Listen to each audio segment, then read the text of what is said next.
Ага да жетпейт да.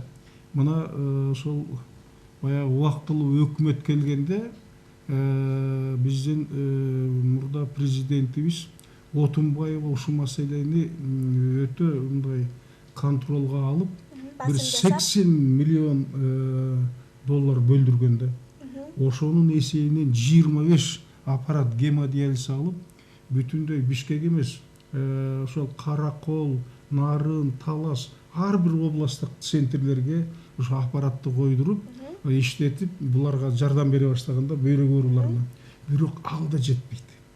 Мындай учурлар бар да.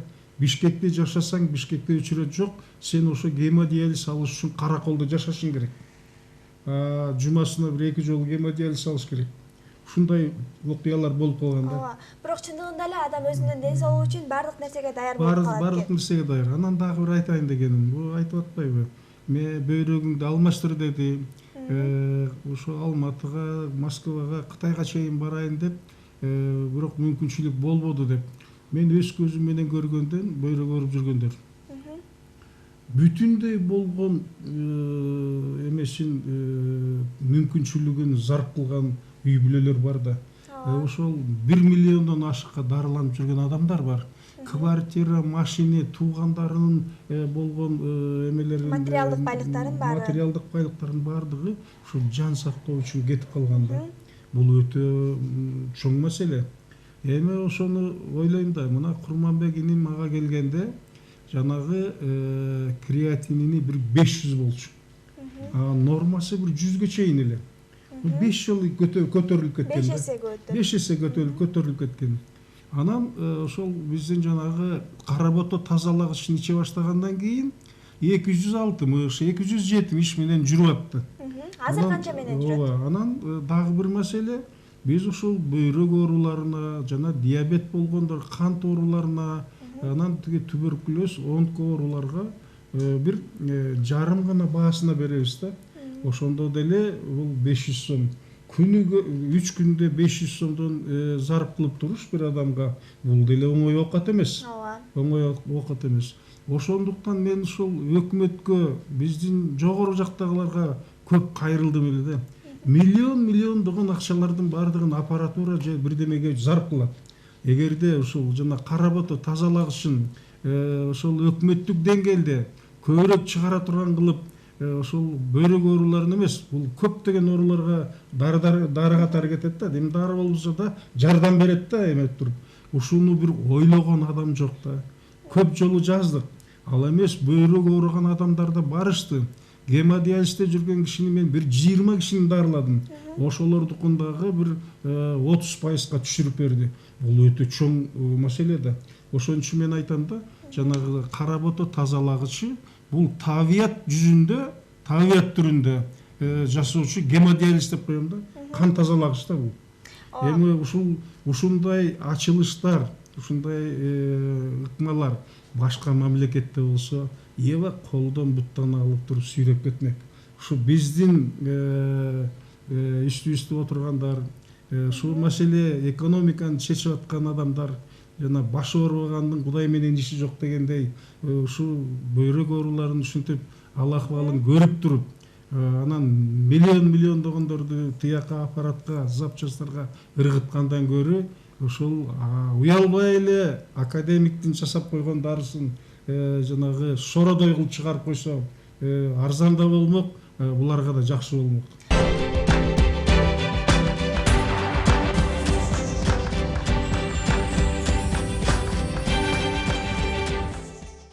Курманбек ага, сиз айтсаңыз, элдин ишеничин пайда кылыш үчүн, башкача айтканда, элдин ишеничин арзыш үчүн сиз кандай кеңештерди айтасыз? Азыр кыргыз калкыбыз сизди көрүп жатат да, негизинен эле алардын арасында дагы оорубаганы жок эмес. Ошолорго бир ишенич жаратуу иретинде агайдын дарыларын кантип айтат элеңиз? Эмнеси сунуштары элеңиз? Агайдын дарысын үзбөй ичиш керек. Маал мененчи. Жадакы жогоруда айттым, материалдык жакты ар ким колунан келе бербейт. Ага жетпейт. Чач кирпичин санаса жетпейт чындачы. Меники ага айтып, меники 700ге жеткен. Анан азыр төмөндөп келатат эле. Анан буга да Кудай буйрса дагы эметип атат. Төмөндөп. Эми мен мындай деген ой келет да ушул жерде. Ага айтып кетти. Бу жанагы кезек күткөндөр аябай көп да. Көзүм менен эле көрдүм. Ошол кемеден өтүп кеткендер деле болду. Мен угалгандар деле калыс болот, ал жерде деле сүйлөттү. Бирок аппаратка түшкөндүн мен жекече оюмча бул убактылуу гана нерсеге деген ойго келдим да.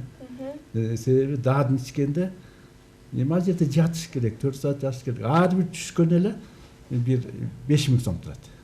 Бир эле саат 4 жатасыз, кыймылдабай. Андан кара эме ичип алсаңыз, каработону. Жөн ичип аласыз. 3 маал ичесиз.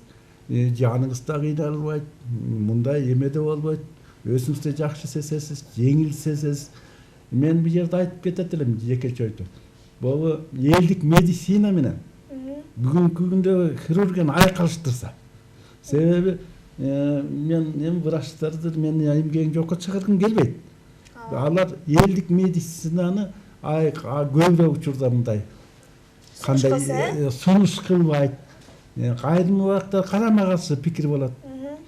Мен мисалы сиз айтпадыңызбы өзүңүз ушул агайга кайрылып жүргөн учурларымды врачтарга айткан жокмун деп.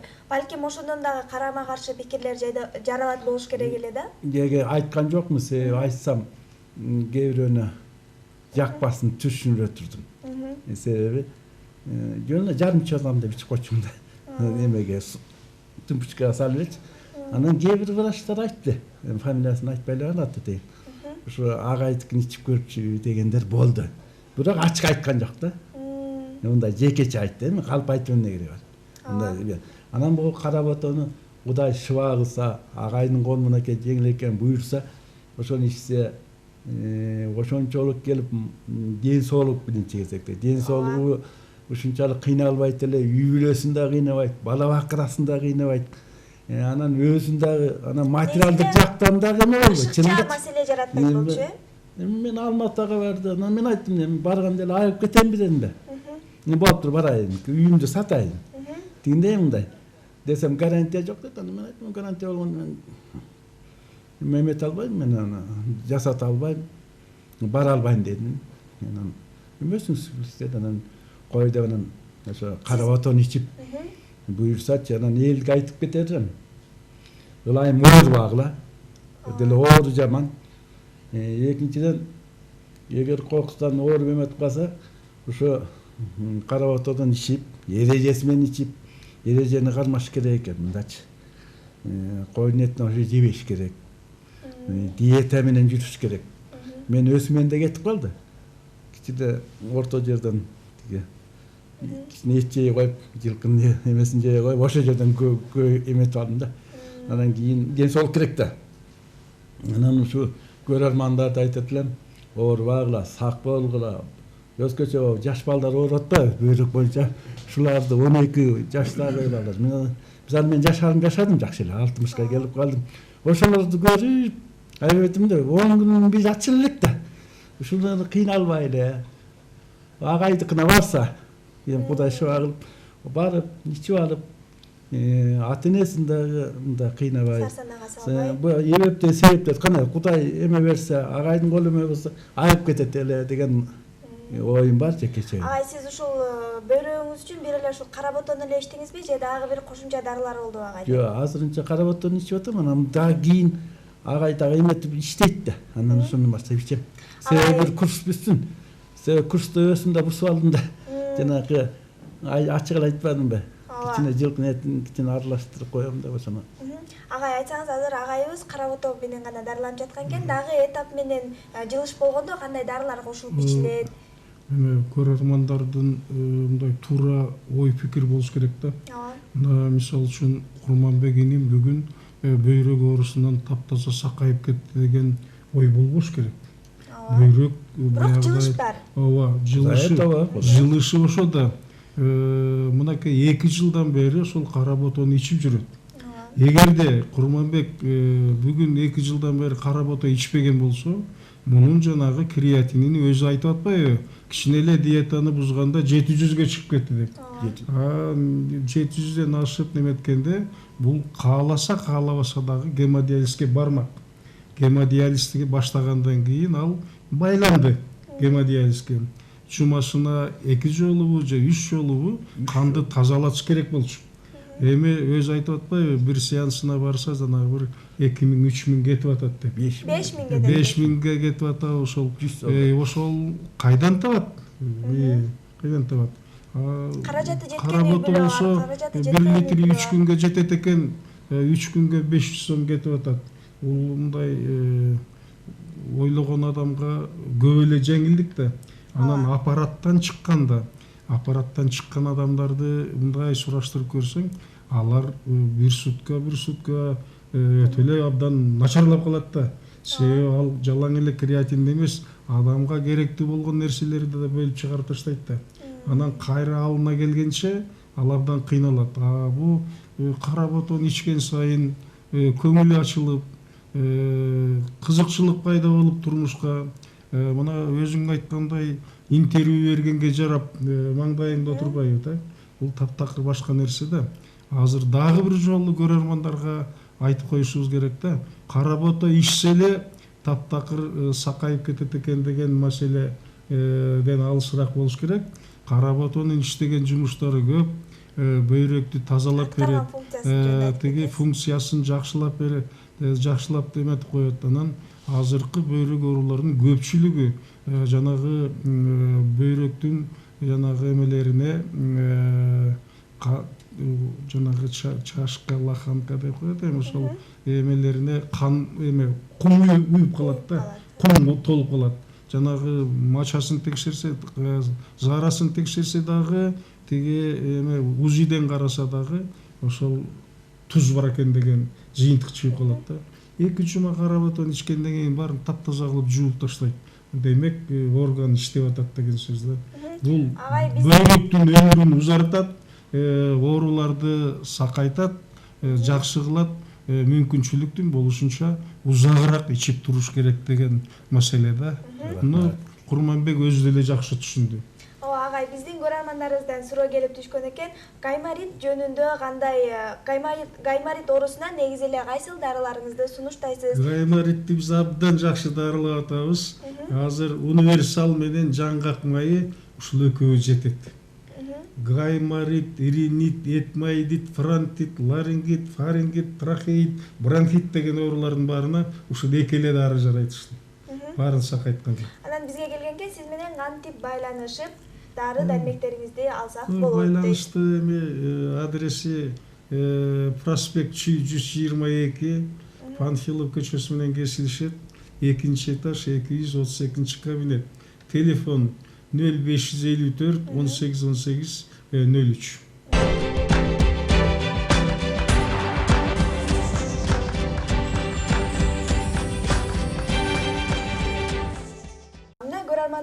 Сиздер менен Стар телеканалында менин ден соолугум деле берүүсү өз ишин улантып жатат. Агай айтып жаткан даректерге телефондорго чалып, агайлардын дарысын алуу үчүн, негизи эле агайдан кеңеш алуу үчүн байланышсаңыздар болот экен. Өзүңүздөрдүн дагы суроо жообуңуздар болсо биздин kırgızstar@inbox.ru дарегине жөнөтсөңүздөр болот. Курманбек агай, элибизге ишенич жаратыш үчүн сиз менен көп маектешким келип турат да. Чындыгында эле элдер айтат го, медицина жак менен эле дарыланса, бул аябай жакшы жыйынтык берет, бул табигый дарыларга караганда деген дагы көрөрмандарыбыз калкыбызда бар. Ошолорго эмне деп айтар элеңиз? Жогоруда айтып кеттим учка. Негизинен элдик медицина менен бүгүнкү күндөгү хирургияны айкалыштырыш керек. Бири-бирин төбүнгө чыгарбаш керек. Мисалы, агай мага ошон далай оорукчалдардын деп айтса, ден соолугунун соогуна калып, рахматын, алкышын айтып атат. Буга окшогон элдик адамдар деп коюш керек да. Элдик адамдарды биз ошо кыргыздарды ачык айтыш керек да. Элдик адам пайдаланбайбыз да. Кандайдыр бир ичи тартык болобу, көрө албастык болобу деп ачык айтса, же болбосо медицина ой көтөрүү болобу. Бир алдыга чыгып баратса, же эл үчүн кызмат кылса тартат да кыргыздын. Ошо мен ойлойм. Мен албетте медицинаны жокко чыгаргым келбейт. Медицина гүлдөп өнүксүн. Бирок элдик медицина менен ошо хирургияны айкалыштырса.